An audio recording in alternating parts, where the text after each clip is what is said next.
So what was I doing reading a book by Adolf Hitler? I was doing that because I believe that I am living in a time when a certain individual might appear and move large numbers of people, in the millions, to commit violent acts against millions of others, to make war, all in the name of a great justification, and I figured I may as well see how a master warlord went about it. And when I finished his book, I turned to another lengthy one, The Rise and Fall of the Third Reich. I read somewhere on the internet a comment about this book. Someone wrote, after months of reading, I have finally gotten through this beast. And it is a beast in several ways, the length of it, surely, and also as a detailed record of terrible, bloody, vicious proceedings, sometimes in a personal framework of murder, more often coldly noting the slaughter of thousands and thousands in war. The author, William Shirer, relied on two main sources. One is his personal on-the-scene presence. I was there, he tells us, over and again. Sometimes he says he knew what was happening, other times he admits he had no idea of what was really going on. The other source is what he calls the hundreds of tons of documents at the Nuremberg trials after the war.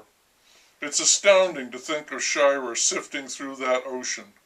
But he did, and his great book is a testament to that, what he proudly calls the authentic historical record of that era. The infamous tale begins with the beer hall putsch, an almost comic event that put Hitler in jail for 9 months and led to the official dissolution of the National Socialist Party. It was also regularly celebrated every year by Hitler and his inner circle as the pivotal event that led to his ultimate triumph. The Nazis attracted, according to the ever-disapproving Shirer, a conglomeration of pimps, murderers, homosexuals, alcoholics, and blackmailers, who flocked to the party as if to a natural haven.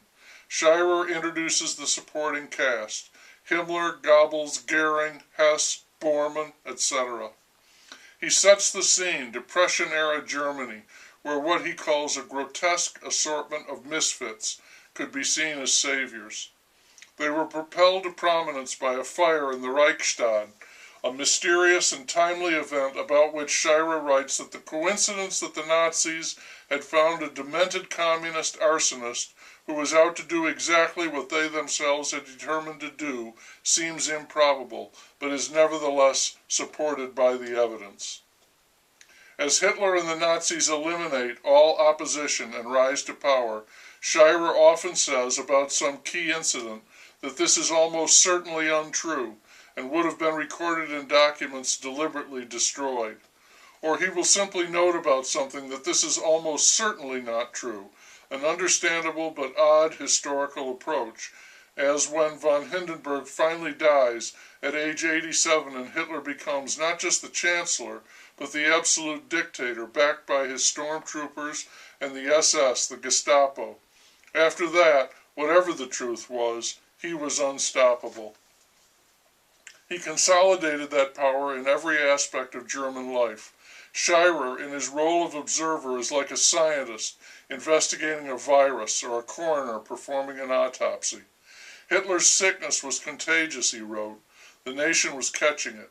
No one who has not lived in a totalitarian land, he wrote, can possibly conceive how difficult it is to escape the dread consequences of a regime's calculated and incessant propaganda, when the facts of life had become what Hitler and Goebbels, with their cynical disregard for the truth, said they were.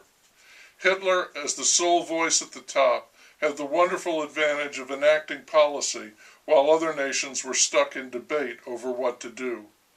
He seized Austria without firing a shot.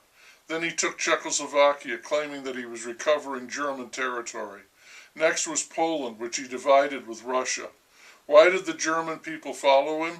Because he got results, amazing results. People had jobs, he was winning land at practically no cost, and he knew how to put on a hell of a show. His political rallies, the Berlin Olympics, it was a wild ride. France and England wanted desperately to avoid a fight, so he pushed on. Denmark, Norway, the Netherlands, and then almost greedily France, and boom, Herr Hitler was in Paris, cheerfully reworking the Treaty of Versailles on his terms. Of course the people loved him.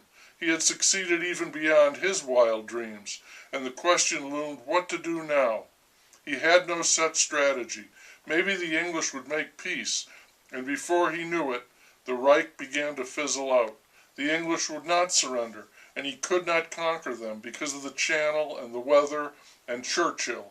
And then Stalin turned on him, and despite a tremendous push into Russia, he could not take Moscow, and he let his men suffer through 2 hideous winters, still certain of victory.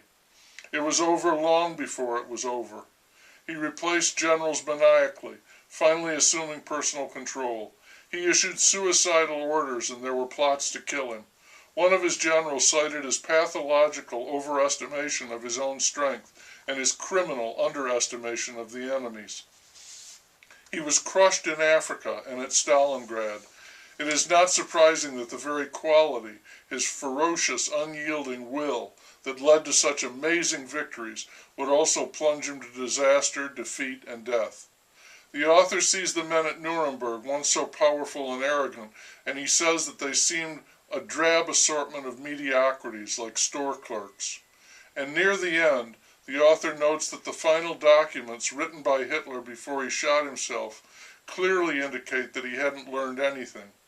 Which is funny because what it indicates to me is that the author hadn't learned anything either. As if all of it, the rise to power, the Great World War, the attempt to exterminate millions of Jews, was an educational experiment, some kind of theoretical experience. No, for Hitler, from first to last, it was always do or die, and he raged at those who betrayed that equation, who sold him short.